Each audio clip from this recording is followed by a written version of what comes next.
Meus queridos, o tema de hoje, comportamento de reino. Quando eu comecei a meditar sobre esse tema, porque o tema sempre é o nosso fator impulsionador de toda a construção de uma ideia, e eu fiquei bem intrigado com essa preposição de, e fiquei pensando sobre isso. E pensei, não é à toa que esse de apareceu. Não é à toa, poderia ser comportamento do reino. Não, mas ele está de reino. E isso é bastante importante. E nós vamos ver já por quê. Gostaria de meditarmos no livro de Salmos, capítulo 1, verso 1 a 6.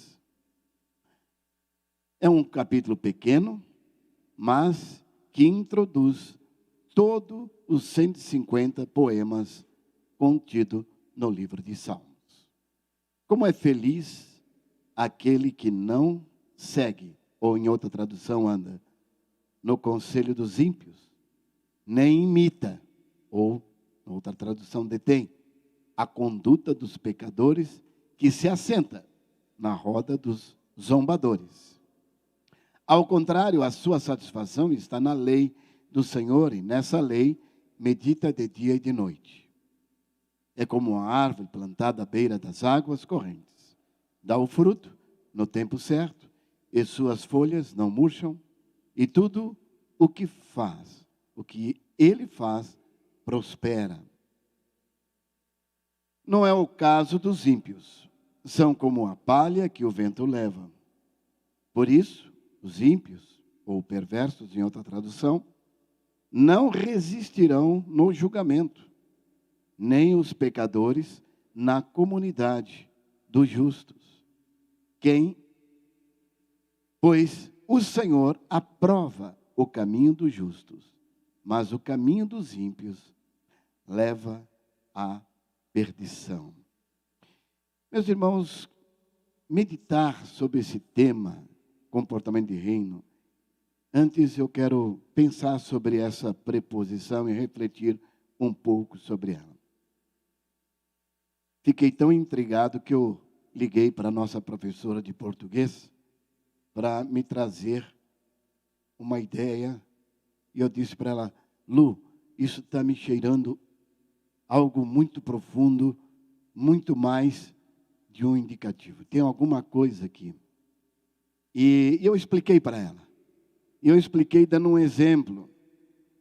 E o exemplo que eu citei, para ela entender o que eu estava pensando, é a ideia de alguém que está passando, e aquela pessoa, e você olha aquela pessoa, um profissional, e você diz assim: aquela pessoa não tem o comportamento de quem diz ser.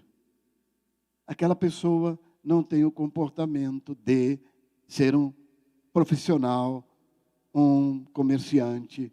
Não tem. Daí, a partir dessa reflexão, eu fiquei pensando que aquela pessoa não tem o comportamento de ser filho de Deus como deveria ser. Conversando então com a Lu, ela disse: pastor, é isso mesmo. Conversando também com a irmã Jaci, mandei um WhatsApp para a irmã Jaci, também nossa professora de português. Eu estava intrigado com isso. E a ideia é que o D aqui tem a ver com a identidade, com aquilo que de fato eu sou. O D aqui, eu creio que nós, na nossa equipe, não percebemos isso. A profundidade disso. E eu acho tão interessante, tão divino como Deus fez isso com a gente. Porque todas as mensagens, por exemplo, a de 2023, já estão todas organizadas para o ano que vem. Já estão todas prontas. Possivelmente, ainda essa semana, creio que já deve estar pronto. Quem vai pregar em que dia e que mensagem vai Qual o tema que será o seu? Uma organização muito importante que Deus tem colocado para a nossa igreja. Por quê? Porque temos uma ideia de que fizermos tudo com decência e ordem, Deus será glorificado. Então nós vemos nesse texto que ele está expressando algo que tem a ver com a minha vida e a sua vida no Senhor. Tem a ver exatamente com aquilo que ele diz. E quando Jesus diz assim, vós sois a luz do mundo.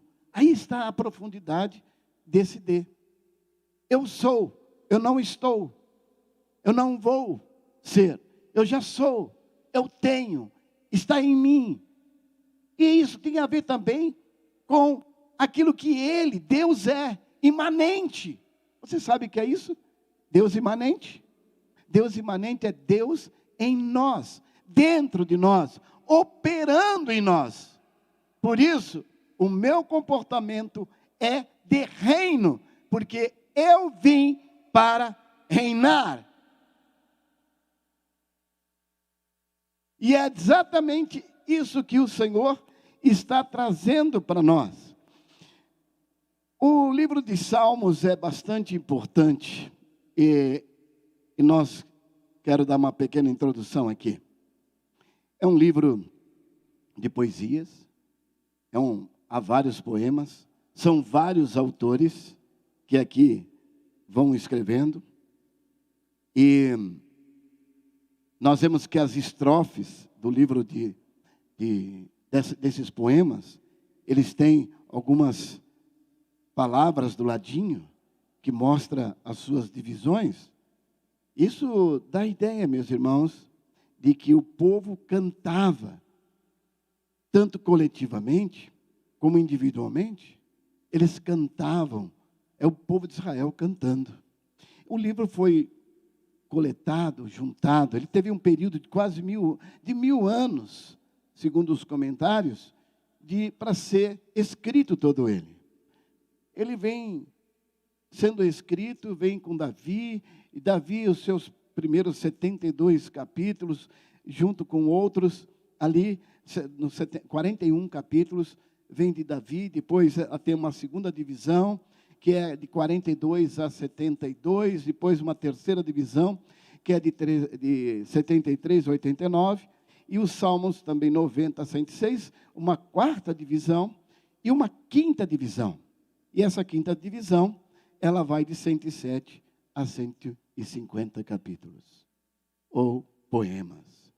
Dentro desses poemas, nós encontramos louvores, lamentos, precatórios e também textos messiânicos. Estava lendo com um comentário de Gruckel, e Gruckel ele dá uma ênfase no estudo de Salmos, que passou de uma tentativa de determinar, isso é muito importante esse detalhe, o ambiente histórico da composição de um salmo para o esforço de determinar seu uso no culto público ou na devoção particular. A concentração na autoria deu lugar, então, a uma investigação do ambiente religioso em que o salmo pôde ter surgido e de sua transmissão oral no culto vivo. É certo que havia um uso comunal, bem como individual e privado dos salmos. Com essa ênfase, Hermann Gruckel desenvolveu 5 formas literárias distintas. E essas formas seriam hinos para o culto de adoração pública, lamentações e intercessões coletivas, salmos reais com a fusão de confirmar a autoridade do rei, salmos de ações e graças, lamentações, intercessões, confissões individuais, além de pedidos pelas necessidades pessoais. Também 5. Então foi escrito por Davi, o rei mais importante de Israel, São 73 salmos, 74, mais Asaf, mais os filhos de Coré, mais Salomão, mais Moisés e outros. Creio, como já tivemos a experiência, que sei que todos vocês já tiveram essa experiência. Suando aqui, em breve o pastor Cláudio vai providenciar para nós ar-condicionado. Né, pastor Cláudio? Glória a Deus. Já... Amém, irmãos? Amém. Algumas coisas que eu ainda hei de ver, né? Mas creio que você já teve a experiência de estar lendo o livro de Salmos. E estava comentando isso, acho que com alguém, não sei com quem eu estava comentando durante a semana, de você estar lendo o livro de Salmos, que é Deus falando com você, e ao mesmo tempo que o livro é a palavra de Deus, e de repente você está lendo, há uma relação tão empática, que você quase que percebe o Espírito Santo intercedendo por você. É tremendo o livro de Salmos. O livro de Salmos tem essa beleza, a poesia nos leva a patamares bastante interessantes. Então somos capazes de sentir essa bênção. Então no capítulo 1, é uma síntese, né, do saltério, isso é, dos Salmos. Ele vai contrastar, ou ele vai emparelhar, e vocês vão ver nesse capítulo 1 como ele faz esse emparelhamento. E de dois tipos de pessoas, dos justos e não justos, de crentes e não crentes, dos que servem e dos que não servem a Deus. E é isso que nós vemos no capítulo. E tem algo bastante interessante no capítulo, que fica tão claro para nós, que é importante destacar. E quando eu estava estudando, logo o versículo, na primeira frase, bem-aventurado, já me remeteu para Mateus 5. E Mateus 5 vai falar sobre as bem-aventuranças, mas é Jesus falando, feliz será, feliz será, feliz será. E eu quero que você entenda que quando Jesus fala das bem-aventuranças, ele está falando de uma cosmovisão bíblica. Ele está falando de uma cosmovisão da Bíblia, da palavra de Deus, da Bíblia. Essa cosmovisão com quem não podemos abrir mão em hipótese alguma. Aos que dizem que nós estamos numa bolha, ok? Eu prefiro não ficar na bolha do meu Jesus do que na bolha de Satanás, na bolha da mentira. Então, eu agradeço quem diz que estamos numa bolha, porque de fato estou na bolha do meu Senhor, envolvido por Ele totalmente, lavado e regenerado pelo seu sangue. Eu não sou do mundo, eu sou de Cristo, determinado, escolhido de forma racional. Eu decidi amá-lo e segui-lo quando ainda era jovem, tinha 19 anos. Bem jovem. Diga de sua passagem. A Ana já tinha nascido. Né, amor?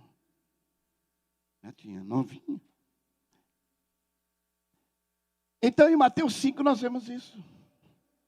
Nós vemos o que ele propõe para nós. A felicidade do justo, ela é estável, ela não oscila. Por isso que ele vai dizer, pastora Deise, todas as coisas eu posso naquele que me fortalece. Acabou. Porque a felicidade não oscila. A segurança não oscila. A insegurança do ímpio é como palha, diz o texto. Oscila. O vento espalha. O salmista faz então esse paralelo entre o comportamento dos que amam a Deus e dos que não amam a Deus, dos que servem a Deus e dos que não servem a Deus. Ele fala da felicidade dos ímpios e da felicidade daqueles que amam a Deus. O salmista, então, nos dá um caminho para que possamos entender o caminho da felicidade. Ele nos aponta o caminho para a felicidade. Veja o verso 1. Como é feliz aquele que não segue, não anda o conselho dos ímpios, não imita, não detém a conduta dos pecadores, não se assenta à roda dos escarnecedores. Você pode grifar esses verbos aí na sua Bíblia. Não anda, não se detém, não se assenta, porque isso é fundamental. Você pode perceber como é decrescente isso?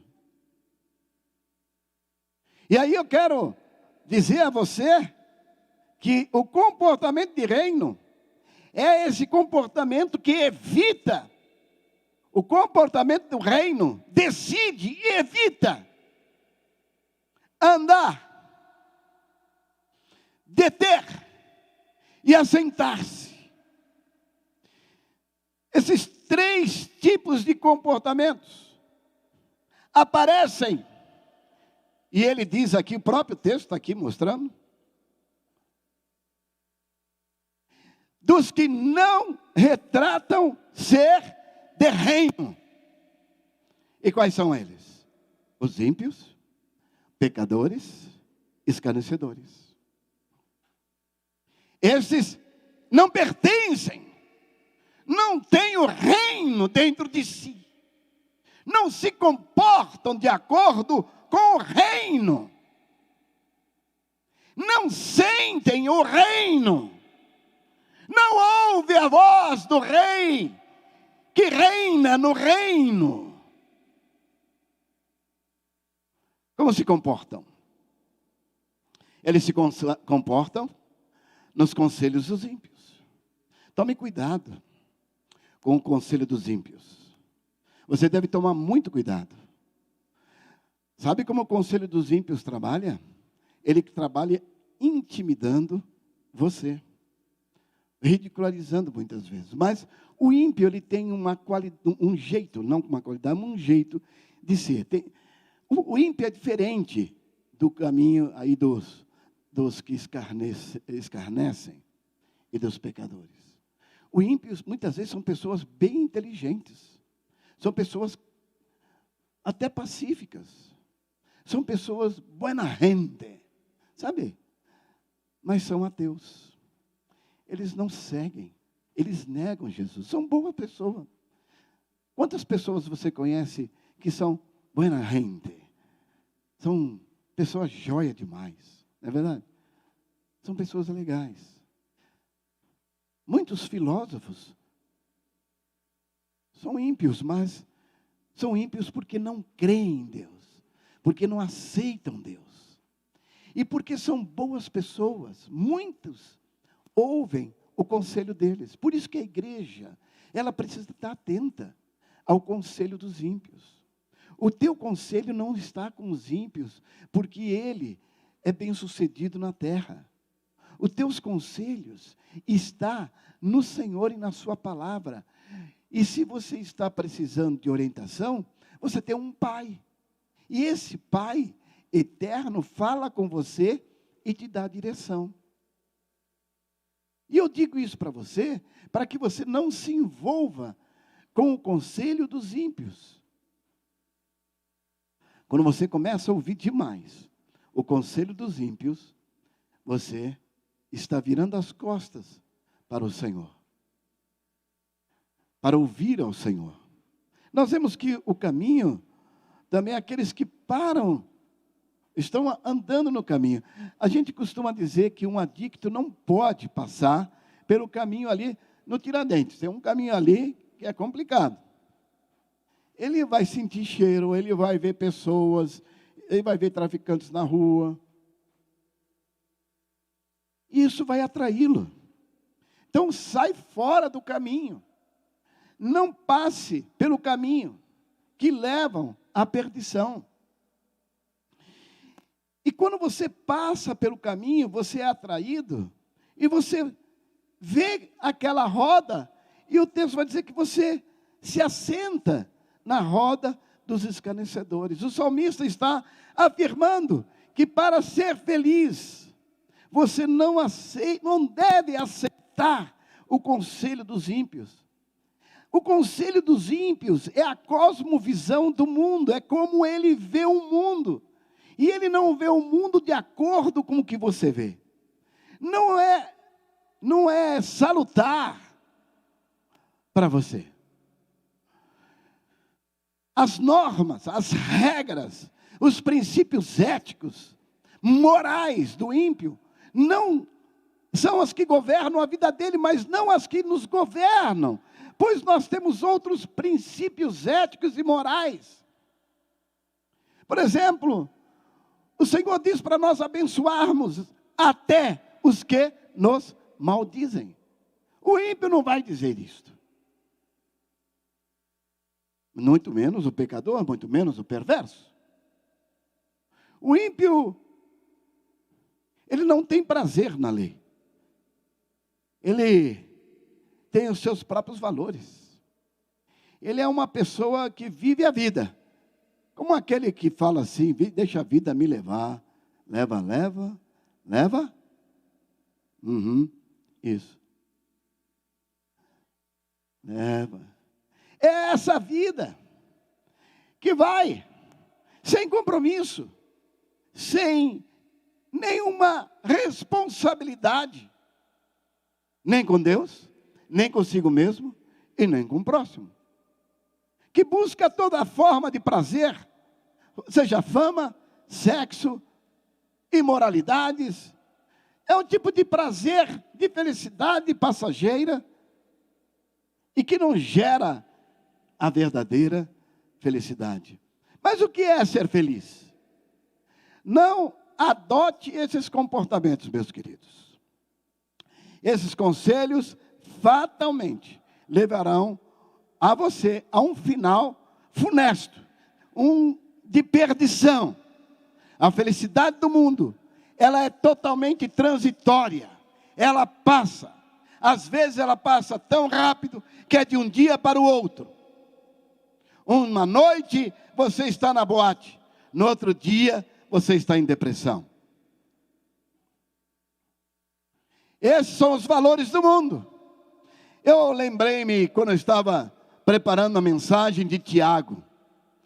O livro de Tiago, capítulo 1, de 9 a 6, ele dá um processo de 9 a 16, capítulo 1, verso 9 a 16, ele vai traçar o caminho da perdição. É como se estivéssemos fazendo aqui, Tiago estivesse lendo o livro de Salmos 1 e trouxe numa outra linguagem. Ele coloca aqui o verso 12 em diante. Não dá tempo para eu ler todos, mas eu vou ler o 12 a 16. Feliz é o homem que persevera na aprovação. Está sendo provado. Porque depois de ser aprovado, receberá a coroa da vida, que prometeu aos que o amam. Alguém for tentado, quando alguém, presta atenção agora, for tentado, jamais deverá dizer, estou sendo tentado por Deus. Pois Deus não pode ser tentado pelo mal. E a ninguém tenta. Veja que no verso 14 e 15, você deve grifar aí na sua Bíblia, que cada um, porém, é tentado pela sua própria cobiça. Está passando, olhou, se deteve, está sendo cobiçado. Viu um rabo de saia, né? Viu uma menina, viu um rapaz, viu uma droga, viu não sei o quê. Opa, me chamou a atenção, e você dá aquela paradinha. Está sendo cobiçado. Você está ali, sendo atraído, aliás, cobiçado, e sendo arrastado, e sendo seduzido, então a cobiça, tendo engravidado, dá à luz ao pecado, e o pecado, após ter consumado, gera morte. Foi o diabo coisa nenhuma, foi a sua safadeza. Foi a sua falta de intimidade com Deus. Foi a falta da palavra que te levou a cair. Porque quem é tentado, é porque deu brecha para ser tentado. Quem está na presença, está na presença. Satanás não tem força. A presença de Deus na sua vida ilumina, espanta, não atrai coisa ruim. Quem é tentado, é tentado. Se você abrir meu computador, não vai aparecer mulher da pelada e tampouco no meu celular. Porque, não que eu não tenha aparecido, mas se eu clicar, um abraço, vai começar a aparecer sempre. Não. Quando eu ligo aqui meu computador, eu ponho uma busca lá, ele já sabe que é um monte de texto bíblico, é Bíblia, é estudo, é não sei o quê. E por quê? Porque esse é meu mundo. Essa é a minha cosmovisão. E quando você é tentado, você se deixa levar? Ai, amor, nem sei porquê, sabe como que é, né? Sabe como é o quê, rapaz? Não, mãe, não fui eu o quê, rapaz? Cuidado que você é tentado. O ímpio, veja aí, o ímpio, cada um, porém, é tentado segundo a sua própria cobiça, segundo a sua cosmovisão, segundo o seu desejo interno. Você quer pecar.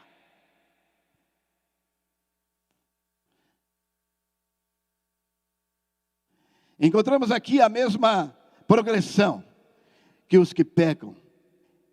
Nada é por acaso, é uma influência, e Satanás vai trabalhando essa influência, uma cosmovisão que vai envolvendo e vai deturpando a verdade de Deus. Cuidado, igreja, cuidado, igreja, a igreja está sendo invadida por ideias que não têm a ver com Deus.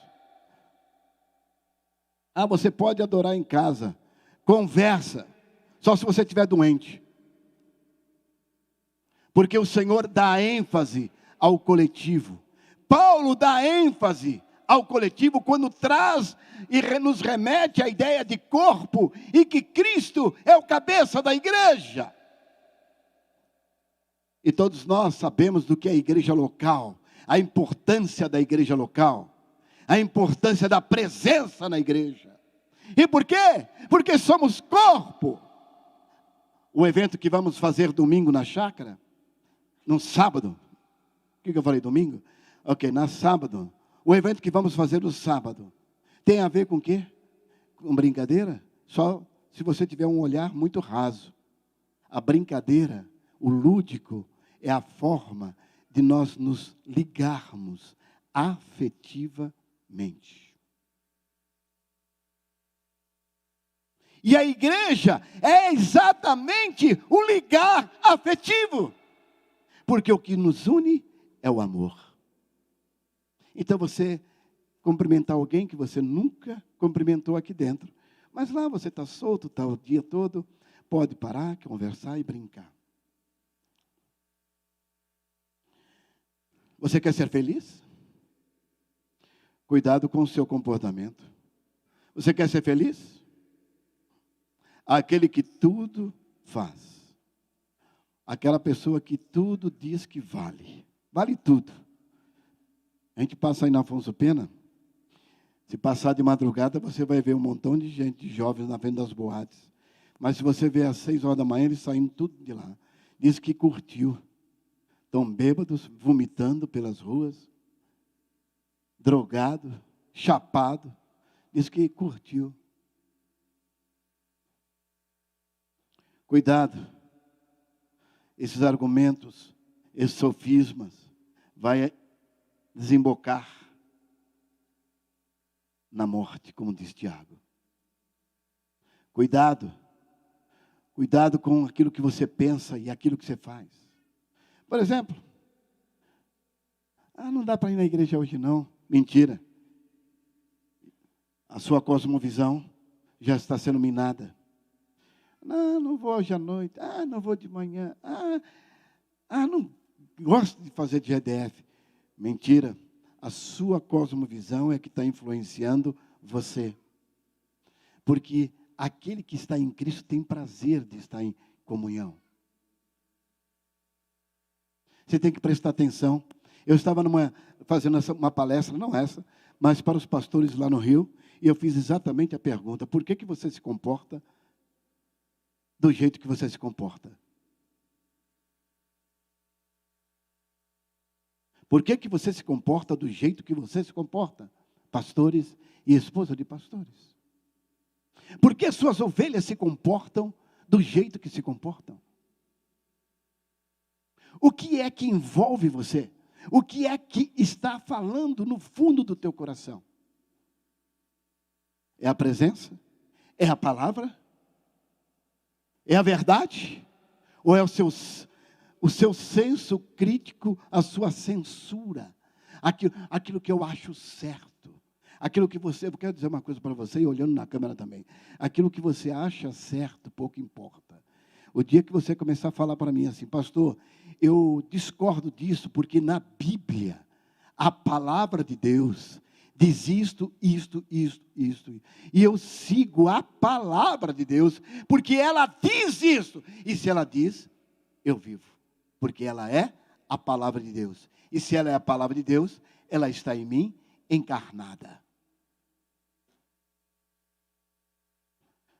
Então não vem com suas ideias, se elas não forem a da palavra. Aí é só conversa. Meus queridos, o salmista está dizendo muito claro. Ele destaca também os escarnecedores. Escarnecedor é aquela pessoa intragável. Nós vimos aí pessoas usando a cruz de Cristo de forma a ridicularizá-la. Por exemplo, pegar a bandeira do Brasil, pisar em cima, isso é escarnecer. Isso é escarnecer. Agir escarnecendo é tirando sarro, gozando, mentindo, falando inverdades. Mas aí você já está sentado na roda dos escarnecedores. Quando você senta na roda dos escarnecedores, você já tem a cosmovisão do escarnecedor. E logo você não vai ter mais prazer de estar na igreja. Vocês que estão na universidade, ou que vão entrar na universidade, cuidado. Fica na tua bolha. A tua bolha é de Espírito Santo. A tua bolha chama Espírito Santo. Quando você está numa bolha assim, estou, e chama Espírito Santo, que me ilumina, que me guia, que me orienta. Tem autoridade para falar. Eu quero ver Satanás se levantar. O escarnecedor vai se levantar? Vai! Ele se levantou no tempo de Jesus. Mas aí teve vitória? Não. Ele se levantou no tempo de Paulo? Levantou. Mas aí teve vitória? Não. Satanás sempre vai levantar. Às vezes, o escarnecedor, às vezes, está na sua casa. Você vai ver na festa de Natal agora, o escarnecedor se levantando. Dentro da sua casa. E você vai fazer o quê? Se posicionar no Senhor. Como? Muitas vezes, olhando e dizendo: Pai, perdoa-lhes porque não sabe o que faz. Por quê? Porque numa festa não é lugar de jogar pérolas aos porcos. O silêncio é melhor. Meus irmãos, e aí aqui o salmista vai trazer também a ideia do pecador. E aí vocês percebem que o pecador está onde? Onde ele está? É outro lugar. Um está no caminho, outro está lá já num grupinho, e agora esse está onde? O escarnecedor. Aliás, o pecador. Aí no texto, está no texto. Hã? Veja aí onde ele está. O pecador está onde? O pecador está dentro da igreja, está na congregação. Por isso que ele diz: o pecador não permanecerá na congregação dos justos. É outra classe de gente. O pecador. Então, podemos destacar aqui, de acordo com Tiago, que ninguém começa escarnecendo, primeiro anda depois se detém, depois se assenta com o escarnecedor. É tentado, é cobiçado, deixa-se levar, é seduzido, é atraído. De uma vez, o que vai gerando o pecado, a morte. Há algum lugar que você tem que fugir? Pense de onde você tem que fugir. Vocês estão me vendo? Há algum lugar que você anda vivendo e passando que você tem que fugir? Eu digo a você, fuja, porque aí não tem felicidade. Você quer ser feliz? Você quer ser feliz? Então, seja justo. Você é feliz pelo que você faz, por aquilo que você decide, por aquilo você é feliz por aquilo que você vê. Você é feliz por aquilo que você decide ser e fazer. Você quer ser feliz? O que vimos aqui é o que gera morte. Mas vamos agora observar a outra parte, que é a parte 2, o verso 2, que vai falar daquilo que gera vida. Ao contrário, a sua satisfação tem prazer, e na sua lei, e na lei do Senhor, e na sua lei medita de dia e de noite. Ontem nós tivemos um evento aqui, e que eu não esperava nem que viesse tanta gente como veio. Quando eu conversei com o pastor Otoni, ainda propus para ele, até falei com a Tina, de fazer lá no escritório, né, Tina? Porque a ideia que ele tinha me passado era uma coisa bem rápida. E eu não tinha visto a dimensão, talvez ele também não soubesse. E aí fizemos aqui, graças a Deus o pastor Cláudio interviu para dizer, melhor fazer lá no salão, isso quase que 1 hora antes, nem isso. Melhor fazer no tempo, pastor. E foi distribuído as Bíblias aqui, com comentários. Por quê? O segundo domingo do mês é o dia da Bíblia. O segundo domingo do mês é o dia que nós no Brasil, e todas as denominações celebram a Bíblia. Isso é o dia. Aí quando eu falo Bíblia, a sua mente vai para livro. E eu não quero que a sua mente vá para livro. Eu quero que você diga assim, segundo domingo do mês é o dia que eu celebro a voz de Deus. Amém ou não? Você pode repetir isso? Segundo domingo do mês é o dia que eu celebro a voz de Deus. Deus fala comigo. Não é um livro. É a palavra. É o verbo. É o Pai que fala com você e comigo. Então nós vamos fazer a semana toda da leitura da Bíblia. A semana toda. Vamos estar lendo a Bíblia lá na praça Ari Coelho.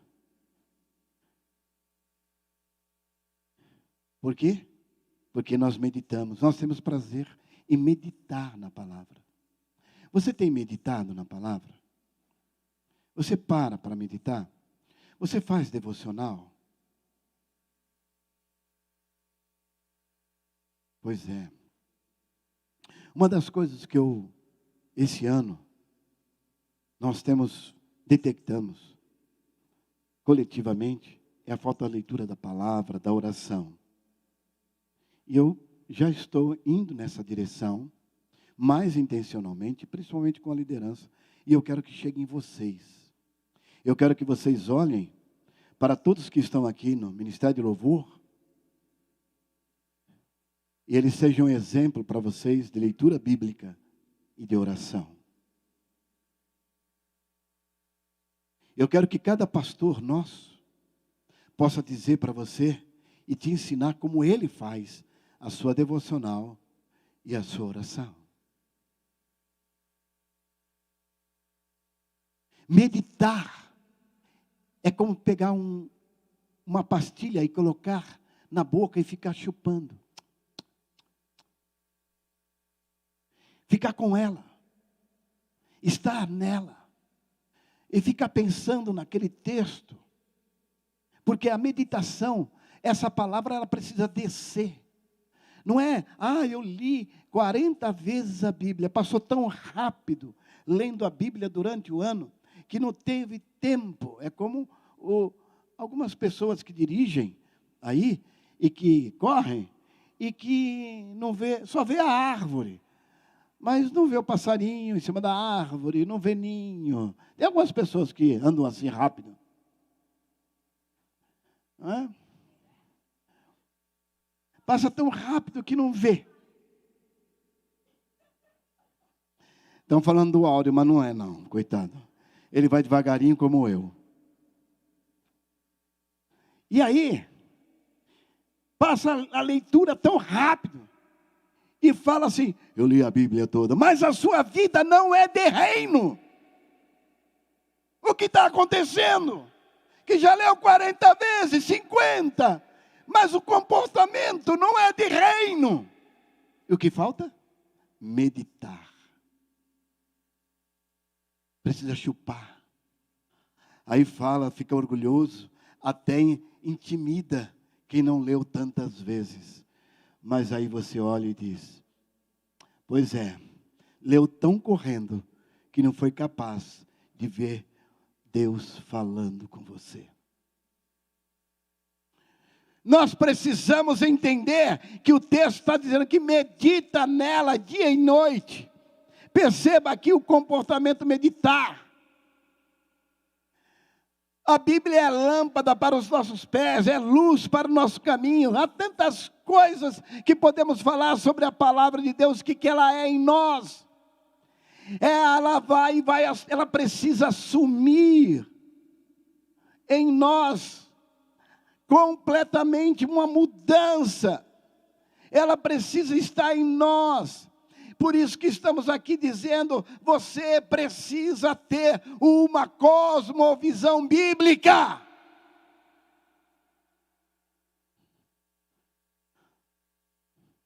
Há pessoas que leem a Bíblia dessa forma e não crescem, não desenvolvem. Há pessoas que são crentes antigos, mas não crescem, não produzem frutos.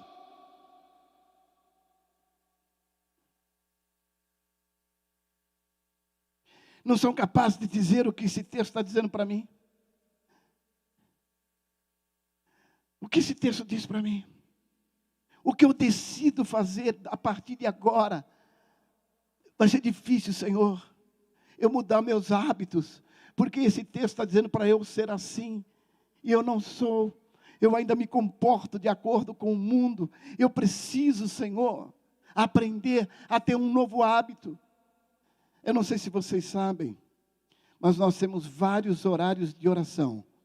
E se você quiser, o meu é 5 horas da manhã.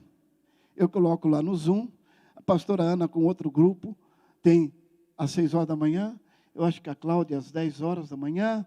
Tem vários, e quem coordena isso é a Cíntia e a Fabrini, que faz um trabalho fantástico para a gente, coordena isso para nós. E você pode entrar no Zoom, ali, e nós juntos orarmos por 40 minutos. Porque é o tempo do Zoom que nós fazemos. Um pouco de louvor e oração. Leitura da Bíblia e oração. Eu quero ver toda a igreja envolvida com Deus, com oração, em comunhão. O meu está pegando ali os professores, porque levando cedo para entrar no trabalho às 7 horas da manhã, para universidades ou escolas. Então acaba pegando esse pessoal, glória a Deus por isso. Eles vão das 5 horas até 5h40 e logo já estão correndo para os trabalhos. Buscar, a meditar. Diz Isaías 54:17, nenhuma arma forjada contra você prevalecerá, e você refutará, e toda língua que acusar, esta é a herança dos servos do Senhor, e esta é a defesa que faço do que neles perdão, esta é a defesa que faço do nome deles. Então a Bíblia é viva, ela é poderosa, ela é lâmpada para os nossos pés. O verso 3. Quem você é? Por quem você é? É como uma árvore plantada junto às correntes, dá seu fruto no tempo certo. Veja que é interessante. Ela dá a árvore, veja, o texto está dizendo, ela é plantada. Ela não nasceu por acaso. Fala assim, eu não sou obra do acaso. Eu sou plantado. O Senhor diz que nós somos enxertados na videira. E o que corre na videira, corre em nós. Nós somos plantados e tem lugar certo, não é em qualquer lugar que somos plantados. Nós somos plantados junto às águas. E essa dá fruto no tempo certo. Enquanto o ímpio seca e vira palha, nós nem as folhas murcham. Passa um tempo, passa verão, passa outono, vai passando, passa o inverno, passa a primavera, mas as suas folhas não caem. Você é vivo, você é poderoso, você dá fruto. Estes somos nós, os crentes em Jesus Cristo, somos nós. É você, sou eu. Cada vez que nós temos intimidade com Ele, nós sabemos que somos plantados, e quando somos plantados, nós estamos plantados nele, e nele tem firmeza. Por isso que Jesus é a pedra angular, Jesus é a mega é a pedra, é a rocha firme, que tem lá embaixo, que todo prédio, né Luiz, que é engenheiro, todo prédio é assentado nela. Faz a sondagem, e vai a empresa, faz a sondagem, vai, até acertar a mega. Tem pedra falsa no caminho, não tem? Tem. Aí eles enfiam aquele diamante que vai, aquela viga que vai abrindo, e aí ultrapassa aquela pedra falsa. E aí faz até assim, ó. Tchuf! E aí continua. Até encontrar a mega. É nesta que nós estamos. Jesus é a pedra fundamental. Nós estamos assentados nele e permanecemos nele firme. Esta é a posição que nós estamos junto às águas. Temos produtividade. Suportamos qualquer tipo de vento. Ela é linda. Você fala assim, eu sou lindo. Vai falar, eu sou lindo. Fala assim, eu me amo. Fala assim, eu me amo. Você é capaz de fazer isso? Eu me amo. Eu sou lindo. E quando você olha no espelho e diz, olha, eu me amo, eu sou lindo. Sabe por quê? Porque eu me pareço com o papai. Meu papai é lindo. O meu papai é a expressão de amor total. Eu produzo. Eu tenho perpetuidade. Perpétuo. Nunca serei arrancado. Nunca serei abalado. Diferente dos ímpios, como diz o verso 4. Não é o caso dos ímpios. São como palha que o vento espalha. Não sei se você já viu aqui em Mato Grosso do Sul. É fácil de a gente saber disso. Aquela sementes todas, ia colocar tudo numa peneira, e a pessoa joga para cima assim, e aí bate o vento, leva aquela palha, e vai ficando fruto, o vento leva. Essa é a ideia. O vento espalha. Mas nós não somos isso. Por isso, os ímpios, perversos, não resistirão.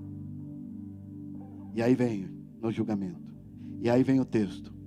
Nem os pecadores na comunidade dos justos. O joio sempre esteve presente no meio do trigo. Mas no dia do juízo final, um abraço para você, joio. você vai queimar. Você vai queimar. O pecador na congregação dá trabalho para nós os pastores.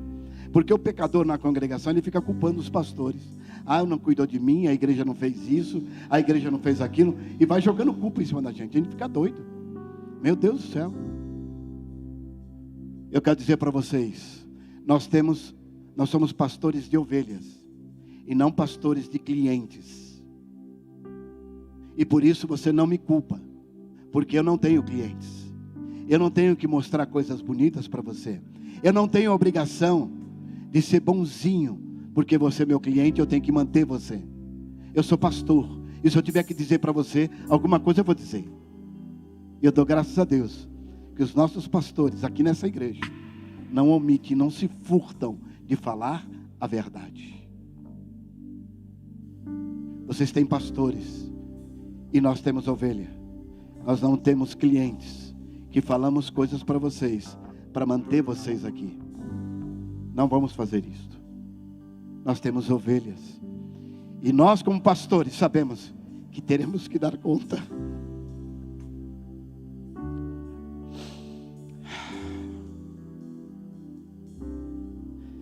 Se vocês soubessem o peso que carrega esse PR, esse pastor, que no dia terá que dizer onde está a ovelha.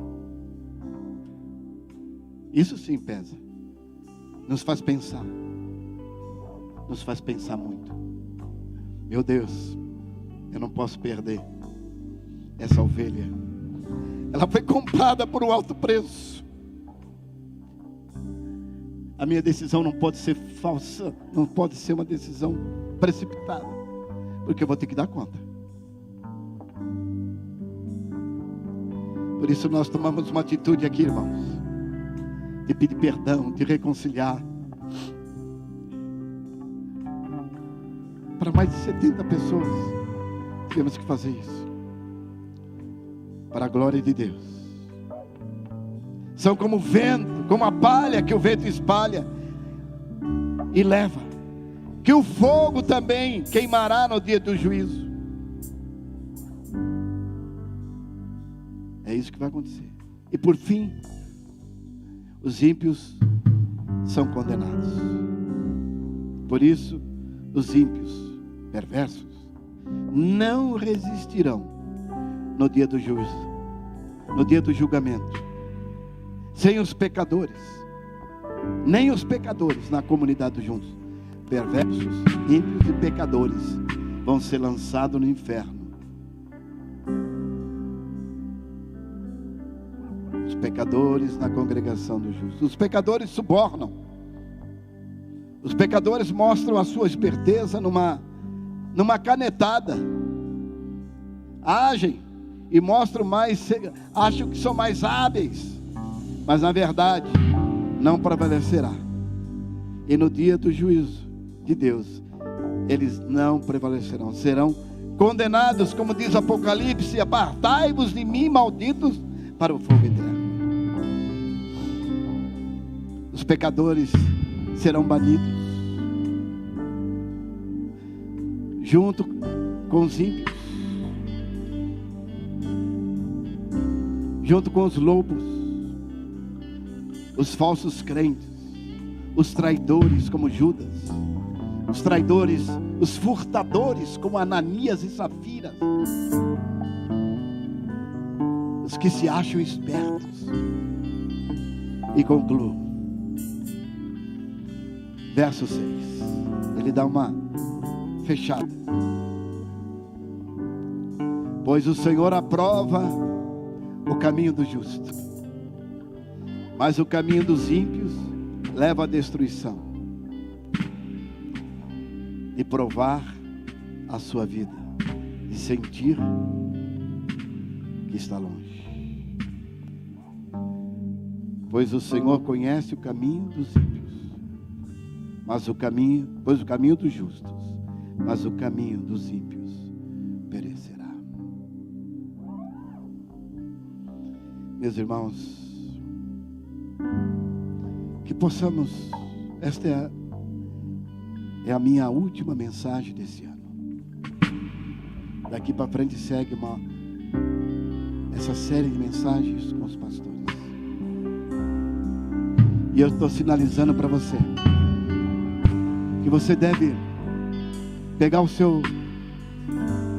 sua folha de semeadura, e naquela folhinha de semeadura tem para você colocar notas. E para mim, para nós os pastores, para os discipuladores, é a parte mais importante daquilo. Se você não der nota para você, você não vai alcançar o seu projeto. Porque você tem que olhar para dentro de você, e nós, como discipuladores, como pastores, a primeira coisa que eu quero ver nos meus discípulos é aquela primeira folhinha, aquela primeira parte, as tuas notas. E depois olhar para você e perguntar para você: em que eu posso te ajudar nessas áreas?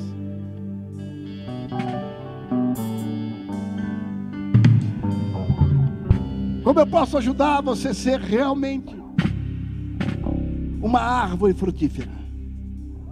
E você vai dar nota ali. E você vai pelo menos selecionar 3 áreas que você precisa mudar o ano que vem. E transporta para lá. E diz: Senhor, eu vou fazer demolidor de fortaleza nessas áreas. Eu quero mudar nisso. Eu quero mudar isso. Minha vida não vai continuar igual. Eu já identifiquei. Eu sou um justo. E eu quero me comportar como um cidadão de reino. Amém? Vamos nos colocar em pé e vamos orar ao Senhor.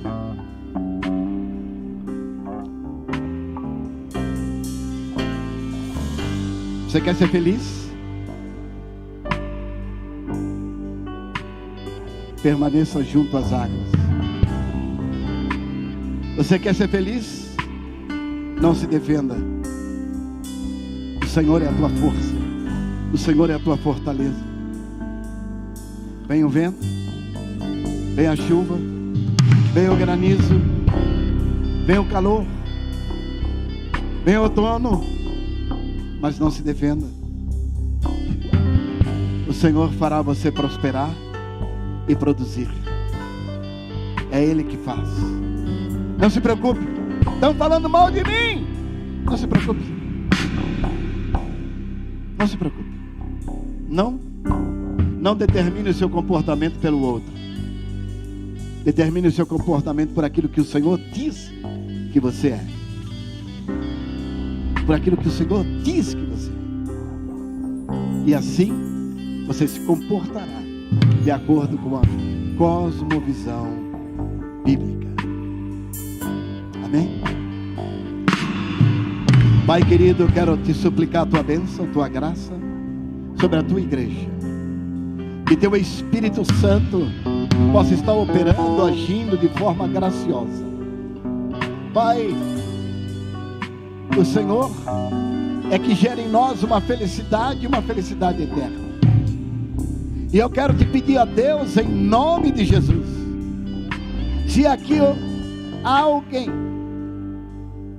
que está andando e vivendo de forma absoluta, de forma longe dos teus princípios, que nessa noite, nessa manhã, possa voltar, vivendo na pornografia, na mentira, na hipocrisia, enfim, seja lá o que for, que esteja tirando essa pessoa do foco do Senhor. Eu quero te pedir que nesta manhã o Senhor possa estar curando essas pessoas, libertando essas pessoas, cuidando dessas pessoas. Pai querido, que elas possam decidir hoje ir para o oleiro. Ó Deus, como diz lá em Jeremias, que elas possam descer à casa do oleiro para serem moídas pelo Senhor e ser um vaso novo, lindo e maravilhoso.